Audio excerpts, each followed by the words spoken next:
So a lot of where we start is with awareness and reconnection. So I actually have a 5-step process. It's called the Lion Life Roadmap, because I believe we're here to be kind of big and roaring and powerful. And also lions share the mental load really well. So the lionesses do a lot of hunting and lions do a lot of childcare. So I really like that metaphor. Financial independence, freedom, financial picture, independent financially, financial future, financial freedom and wealth, financial independence, get your fill, financial independence and long life. Welcome back to another episode of Get Your Fill, Financial Independence and Long Life, where we explore ways to achieve those two very important goals. And people come on and help us by sharing their wisdom and their cool insights into life. So that's why we're very excited that today I have Alena Turley. She is a presenter, a mentor, a digital storyteller, and she is empowering mothers who are ready to feel replenished and become the change makers they dream of being. Oh, Alena, I love it when my bio gets read out. It sounds so exciting. I know it, right? Aren't you like so can't wait to meet yourself? Sorry, I interrupted you. Please continue. No, it's totally fine.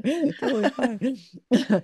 Alena is a pioneering blogger and a podcaster, and she's founder of the Soul Mama Hub and the Unboxable Podcast. Alena, welcome. Thank you very much. It's a pleasure to be here. It is dark outside. I'm in Sydney, Australia. What time is it there? Here it's 4 p.m. It's a much more sensible hour. But I really like getting up before the sun sometimes. It feels like I'm going to fly somewhere. Yeah, it's true. And actually, we're having summer here. So at 6 a.m, you feel like you're getting up at noontime because the sun's already up and you're like, what the heck? Did I miss the whole day? Why is it so fascinating? Even though we understand the way that it works, it's always so fascinating. It is. It's excellent. So tell me what inspired you to become the Soul Mama? Desperation initially. Well, I think what happened was I was single parenting, feeling pretty isolated. And for some reason, I am compelled to share. I've always been that way. I'm an educator as well. And I've just always been compelled to share stories, information, insights, wisdom, and possibly an over communicator at times. And so when I was living on my own, with a little child and recovering from a relationship and recovering from a kind of grief, I suppose, and maybe adulting for the first time, I just desperately needed to share it. And so I started to write, and I think I'd always written since I was a kid, but I started to write a blog, and the blog sort of became the Soul Mama Hub. Exciting. Did you immediately start getting some feedback to keep you going, or were you just like, I have to get this out, I don't care if anyone ever sees it? It's a bit of both. It wasn't huge to begin with. It was 2009, it was a really long time ago, and blogs were early, and it was an early thing. And so you felt like you were talking to nobody, but you weren't. And I would occasionally get, real life people going, oh, I read that thing and that was awesome. And that does keep you going, I guess. And it did evolve. I think the initial name was Cheeky Soul Mama, because that was the name of a children's book I'd written. And yeah, it was just totally evolved from there. What were you doing at that time? Did you have a job outside the home at that time? Did I have a job in 2009? I did. I was studying construction, and I was working in construction as well as like a baby project manager, a contracts administrator.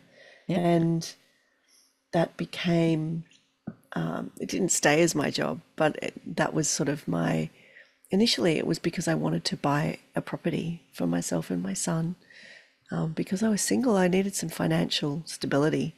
And I was paying off some debts and all sorts of things. And so I was working part-time and studying part-time for a long while. And then I got a job in construction. So I was working full-time, studying part-time, single parenting, which is kind of nuts. Yeah. So that 3 jobs, 4 jobs. It's 3 jobs if you don't consider any of your own life, right? Yeah, that's right. And I look back on it and I think, how did I do that? Well, people say to me, how did you do that? I know how I did it. You put one step in front of the other and you kind of just show up. Yeah. in the moment. Like if you think about it all at once, it's too much. But if you show up in the moment, it's doable. Yeah. Because it's you have to, right? I have to get through this day. So I guess I Kinda. will. Yeah, that's right. And my son turned out all right. He's 20 now. So Oh, congrats. That's right. 2009. Wow. yeah, Seems so long ago. it's remarkable. Yeah. Well, congratulations on having an awesome son. Thank you. Yeah, he's pretty cool. So what does life look like for you now? It's very different. When my son was around 7, I say we because we were together when we met my now husband at a party down the road, and I sort of went, oh, I think this guy is somewhat important to me, and somehow we worked out how to have a relationship, and we had 2 more children and got married and moved overseas for a while to Bath in England, and then moved back to Sydney, to the northern beaches of Sydney. And so I now do a few things. I run a business, and my side hustle is I'm an educator at a local high school, and just part-time. And as I grow my practice, I've become a little different now. So I still use the building in the teaching part. I teach woodwork and I teach construction, actually. Ah, High interesting. schoolers. Yeah, it's really cool. And then I also run a business that supports women to go through a transformation, whatever it looks like for them. It's different for everybody. And how do they find you? How do they recognize that they aren't going to be able to manage this whole thing on their own? I would come back to the same word, desperation. I mean, this week alone, I've had 3 conversations with good friends, high functioning women who have each said, you know, I fell apart this week. Like I went into rage and resentment and anger, and I love my family, but they drive me mad because I have to do so many things, and I feel like I'm expected. It's not always expected, but you feel like you're expected, partly because you can't bear to live in a house that's full of dirty washing or dirty dishes, but maybe everybody else in the house can, Yeah. but you can't, right? And so you end up doing all of that because the rest of the people that you're living with, the children and partners, maybe don't see it.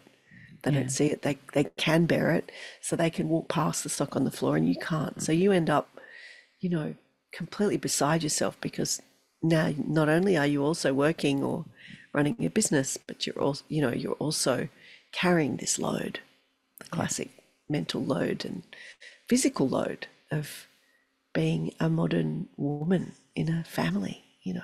Yeah, it's true. I remember living with someone at one time and, cleaning up and them saying, "Oh, I would have done that." Like, when? Like, Why didn't you then?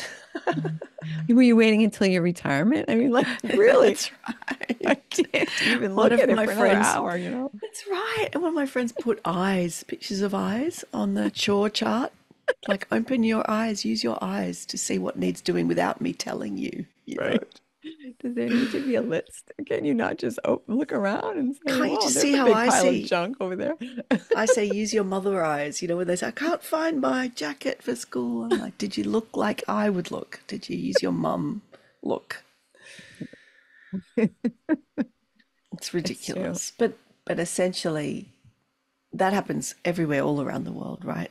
In a lot of places and cultures, but I work with basically Western women who are doing that and not just want a different way of doing things because anyone can make a chore chart but I work with women who are ready to just connect more deeply within themselves and with those around them and start to think about really what's their legacy, what do they really want to create in the world, what's their big vision. We all have purpose, but what's their vision for that purpose?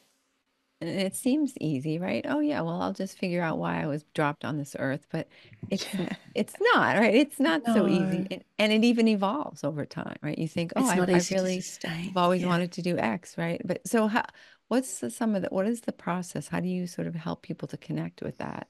Well, somatically is the short answer, through the body and through levels of consciousness that we're not always accessing. That sounds really woo-woo, but it's not.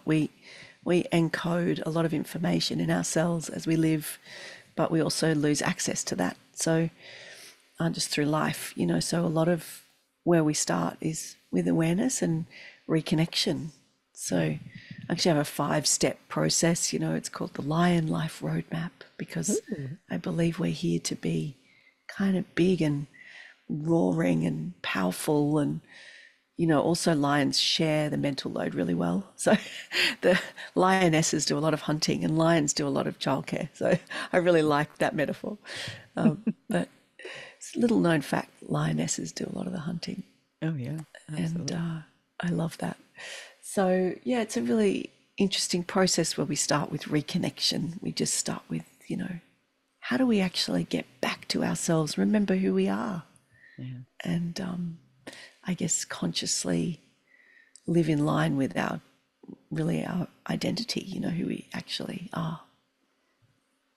And does that, when that happens, so I suppose some people might be thinking, well, I can't really, at this time in my life, I can't really pursue what I want to do because I have to put myself second and take care of my family first. Absolutely. And I agree with that, but I also challenge it. I do feel like that we often sort of self-abandon, and even in the biggest trenches of parenthood or life, there's always a way to connect with a glimmer of who you desire to be and what you want to create in your life, whether it be wealth, true wealth, having actual time and good relationships, depth of relationships with your friends and family, with your community.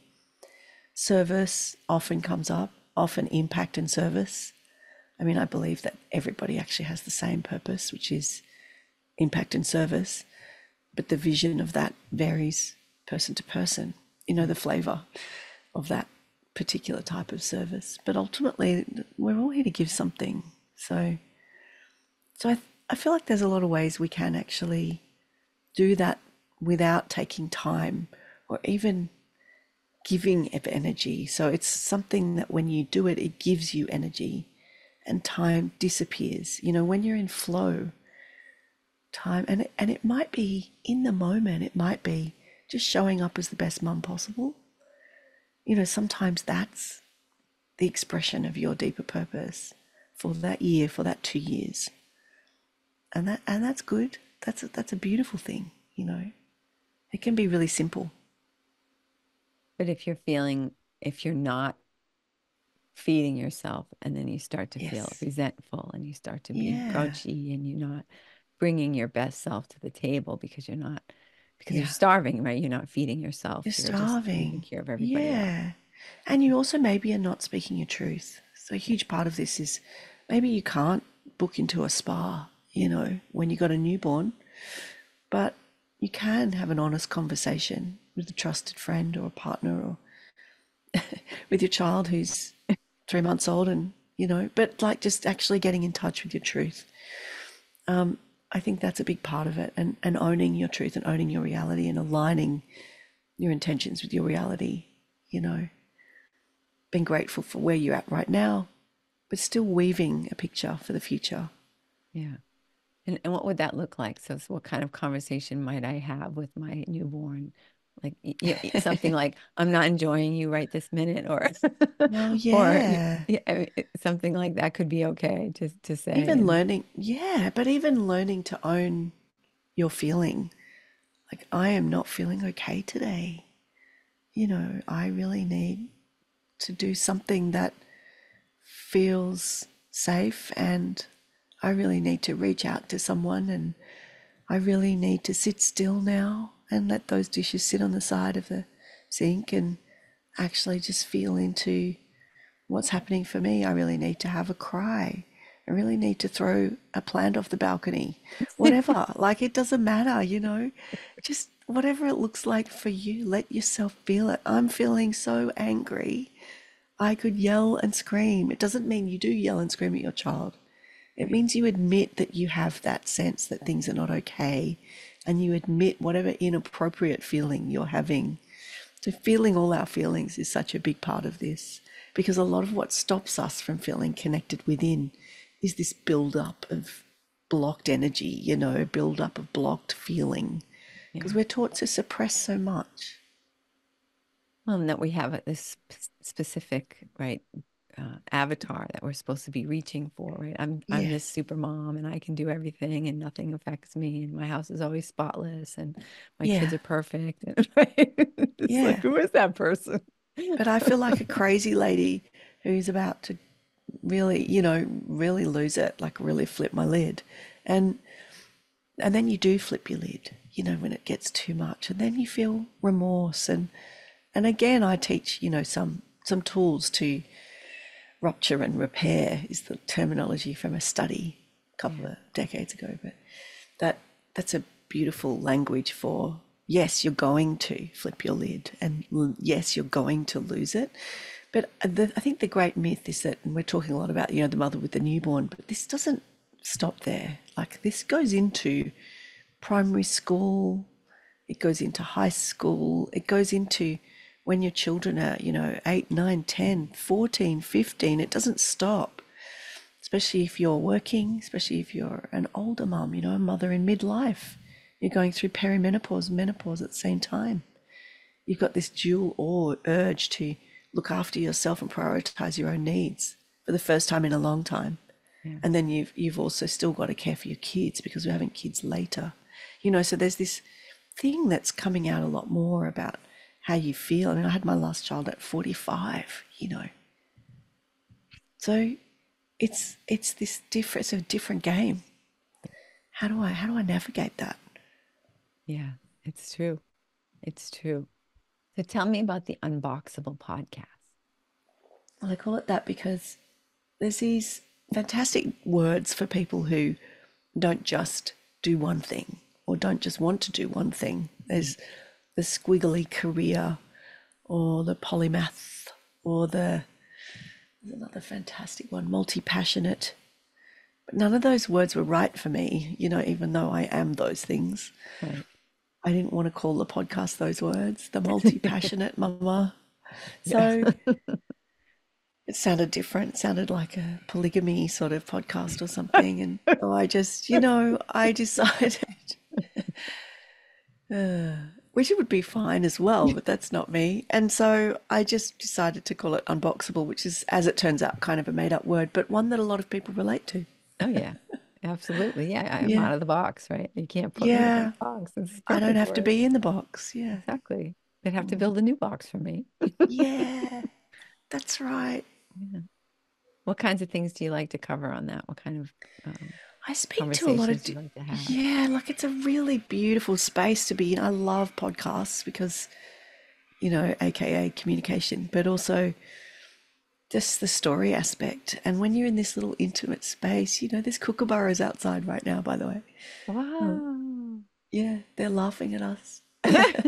But because you can create this beautiful little space, with people from all over the world and in all different places and spaces themselves, and connect, and like have this kind of quite intimate conversation. And then people hear that. It sort of invites people in. And on Unboxable, we talk about lots of things. I have lots of people come on from all over the world. I think it's up to 80 something. And yeah, really interesting people, not all women, mostly women, but people who are doing remarkable things or just navigating life in a way that is worth sharing, or that they feel compelled to share. And every story has value. Absolutely. What kinds of things attract you to a story or to a Sometimes I just get emails like, will you have me on your podcast? And I go, yeah, sure. I very rarely say no. I've started to now because I'm getting more of those emails. Yeah. But it's getting a little crazy for me too. I get like 4 or 5 a day and I'm like, it's becoming a strategy. I can't talk to another financial planner. I just can't.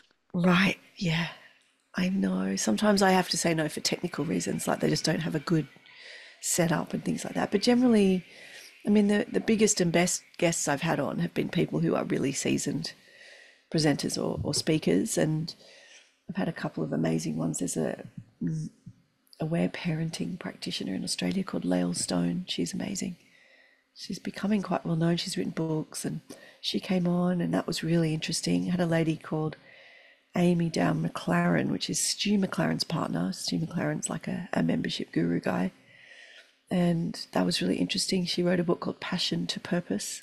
So Amy McLaren is on talking about that. That was a great conversation. And I had an amazing conversation with a medium in America, who's a really interesting woman, talking about her childhood trauma. Often we end up talking about challenge and something really tough that's happened, and then how we worked it out, how we integrated it and moved through it, and how we integrate and move through it still. You know, I don't believe we overcome our problems. I believe we make them part of us. Well, right, exactly. Because where we are is, we wouldn't necessarily be where we are if we hadn't had that problem. So you can't just act as if it never happened. It's part of you now. That's right.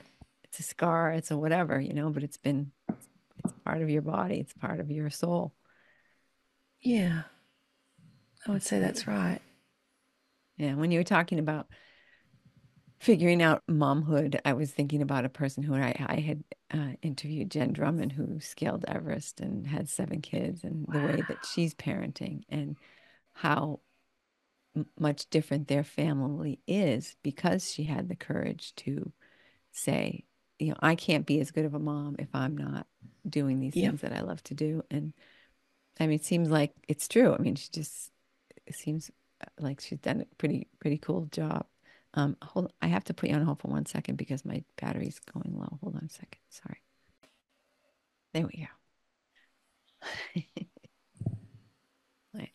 So when you start working with somebody, what does that look like? When you sit down with somebody, they've figured out that, okay, I need to talk to Alena. She's got something that I am needing in my life, and I just can't pretend any longer that I'm okay. And so they find you somehow. And then what kinds of things happen? It's really interesting, actually. It can be quite different between people. And I've recently opened up like a free chat function. So if you go to my website, there's a place where you can book a chat with me. And it's just 30 minutes. And I just sort of listen. To begin with, obviously, I listen and I say, why are you here? What's going on for you? Sometimes that's the whole chat. Sometimes, actually, all that is needed is a person might need to be seen, heard, and safe. Seen, heard, and safe to say whatever is going on for them without judgment.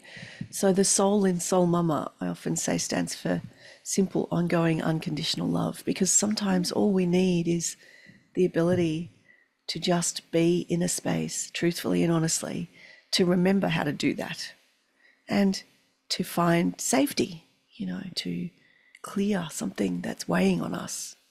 But sometimes it's just that.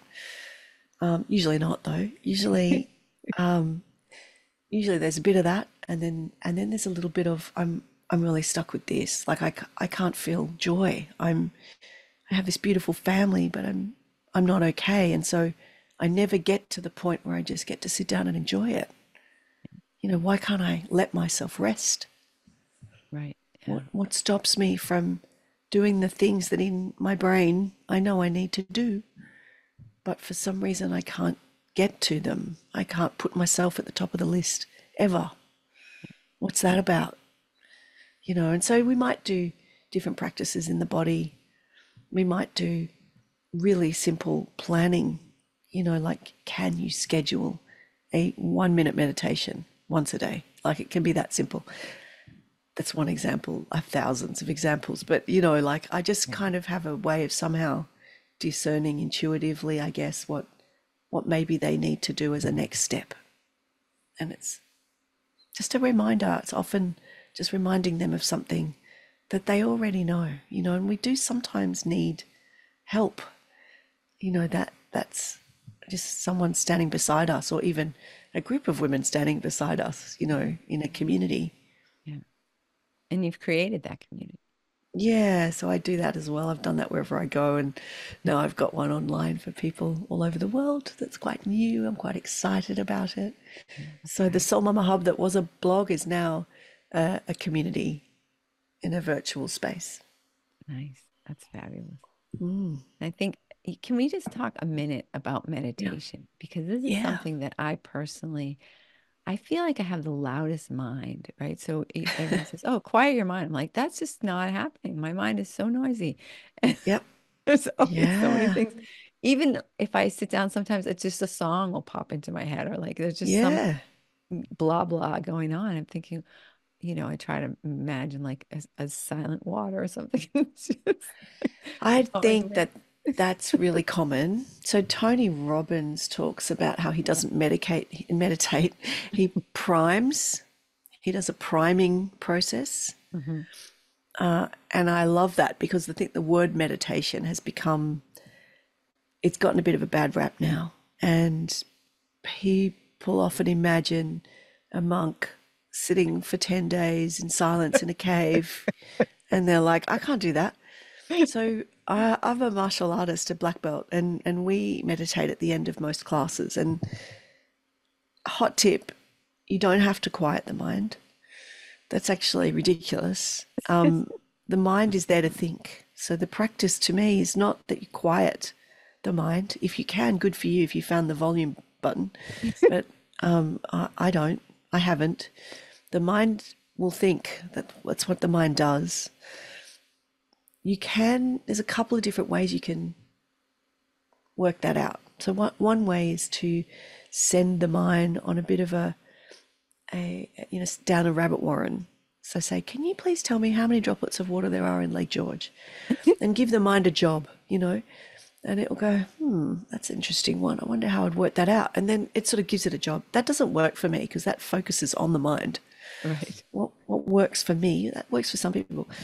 What works for me is to move my center. So I literally shift my center. So often, I don't know where that thumbs up came from. That's hilarious.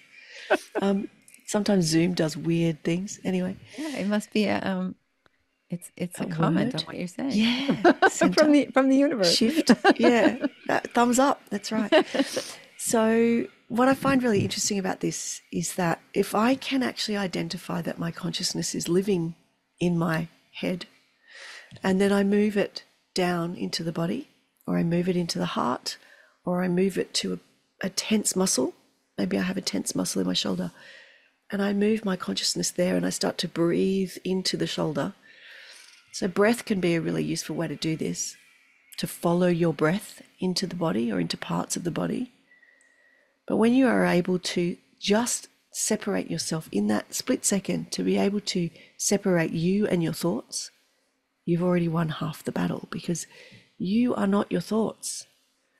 Your thoughts are one aspect of this remarkable body brain system that we have to move us around and to interact in the world. And we are not only our brain or our thoughts. So as soon as we are able to identify that there is a part of us that is separate to that, separate to the brain and the thoughts, that gives you a pause. And that gives you the ability to disconnect from your brain driving the bus, So you're driving the bus, whatever you want to identify as you is driving the bus, and you get to choose where the driver sits. Okay, it doesn't have to sit in the brain doing all the things. It can be looking out the window, it can be walking around the bus. Like the bus drives anyway, the brain will go anyway, So it's a very, my metaphors are very mixed today, sorry about that. But I think you Okay. get the idea. Yeah. Yeah, interesting. And I think that there's a whole sort of thing similar to what's a mother supposed to be. Like what is meditation supposed to look like? So that's Yeah. where you get hung up and I'm doing it wrong, right? I'm just Yeah, not. right. So that's very common. And also all of those things, we can put them in one bag, which is beliefs that limit you. So they are limiting beliefs, and they are also often based on either an experience or a comment from someone outside of you. So if you can come back to your essential nature. And sometimes I say, just turn towards, it's maybe not about you have to be the perfect thing or you have to do the perfect thing. It's just look towards it, lean towards it, change your perspective just a touch. Look away from the critic, look away from the external motivator, and look toward yourself, look toward what it is you would like to create. And that's just a process of re-empowering ourselves. That all of that stuff we just talked about is re-empowerment. Remembering that we are the ones in control of this experience, really deep down. Right. And that's, I mean, just from something as simple as the meditation thing, it's not always easy to give yourself permission to just do it your own way, or to say, well, what's supposed to be happening here, and I'm using that sort of as almost as a metaphor for parenting and for living your life. And, right. How do I know I'm doing it right? Yeah. And because we have to take responsibility first, we can't actually change anything unless we go, okay, I'm going to take radical responsibility here. I'm going to say that no matter how crappy my childhood was, no matter how difficult my experience of being parented was, and that's no reflection on my beautiful, loving parents, but just that they too had a lot of pressure. And so that's part of the learning, right? That's part of what we can learn from. But first, we have to take responsibility. We have to move from victimhood and blame, which is always where you start if you're hurt. Again, go through that. But if you want to change something, you got to actually take responsibility for your experience and go, okay, well, that happened. It happened. And it was absolutely horrible and it hurt me. But here we are, but here we are, that moment of, but I can take responsibility from here, is a massive shift. That's a massive shift of awareness and energy. Like, that feels completely different. So true. You just reminded me of someone who I know who was raped when she was very young by an uncle or something, a family member. Sorry. And she has now her company, her name is Summer Owen. So she took her first initial of her first and last name, and her company is So What? It's like, so what? Yeah, okay, so that happened. And now we're moving on. And she works with young kids. She works in the school system, and just like, yeah, just giving them some great tools that they can use to have an amazing life. And that's beautiful. She's a wonderful human being. She's really special. Wow, that's really amazing. Yeah. I think from that place of, and I'm not saying you take responsibility for someone else's atrocious behavior, not at all. No. What I'm saying is that you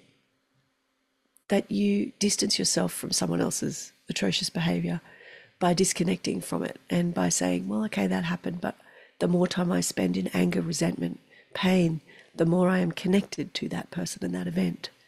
So the quicker that I can find a way to heal, just enough. You don't have to heal fully. You just have to heal enough to take that step away and disconnect from that person, that event, long enough to change things now, And again, you integrate it all the time. It's not a one and done.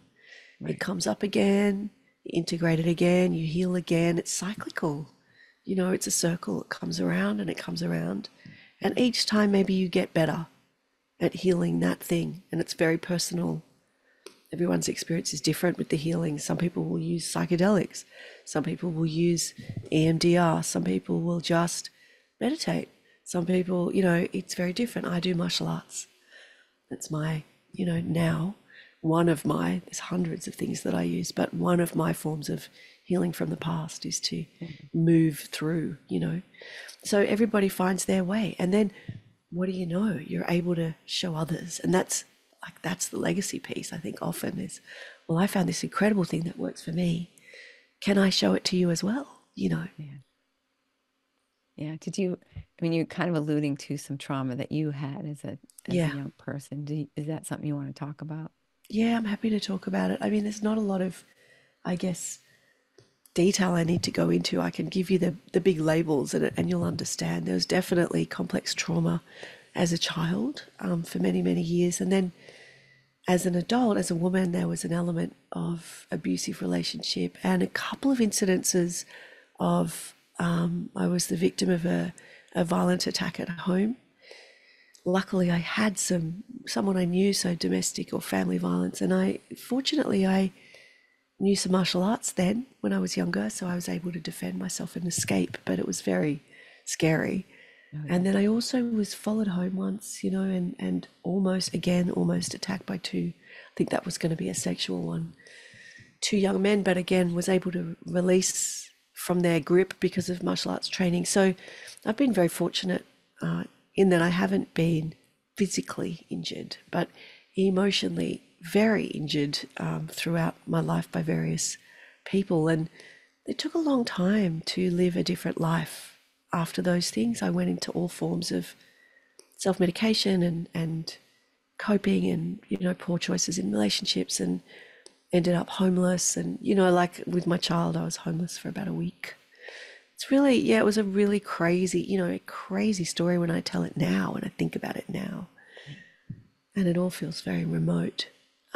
But those things leave marks. And for me, the biggest mark has been just, I guess, self-doubt, I guess, a deep sense of self-doubt, or not really trusting that people, like a big mark on self-worth. Self-worth and self-doubt would be the ways to say that. As in, why are these people friends with me? Like, how can they be friends with me? I don't really have anything to offer. That sort of thing. That's what that looks like inside my brain. And that still comes up, like almost daily. I see it there. I go, oh, yep, there's that thing. Doesn't feel like reality or the truth anymore, but it's there, and I just want to really, when we talk about being healed or, moving through things or integrating things, I don't want to give an unrealistic picture of what that means. Yeah. Like that informs so much of what I do. Yeah. Still.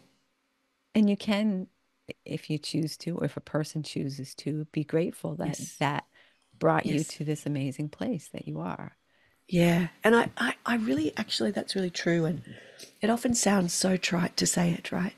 Like to be able to say, I'm really grateful for these atrocious things that I just told you about. It sounds ridiculous, but it actually is true. And I don't think obviously you're not grateful those things happened to you. I think what people often mean when they say that, what I mean when I say that, is I'm so grateful to have had that experience, which now informs me as a person, which now compels me to behave in a certain way and live in a certain way, which now allows me to understand to a depth I previously couldn't what that means and what those experiences do, and therefore connect with others on that level.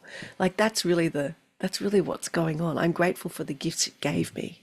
Yeah.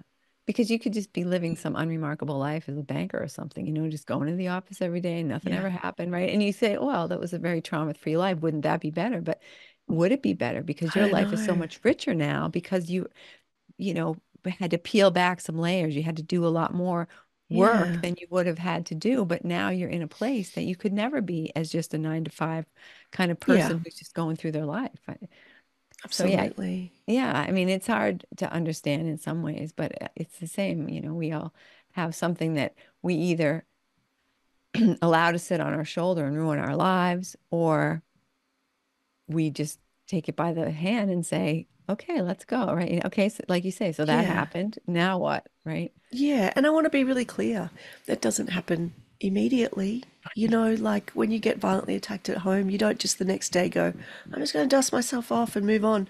That's not the truth. Like the truth is it takes years, and life is like that. Life will throw you things and life will run you over sometimes. That is life, and life is light and shade. And, we don't ever just get to go, okay, I'm going to take radical responsibility for that horrible thing that happened.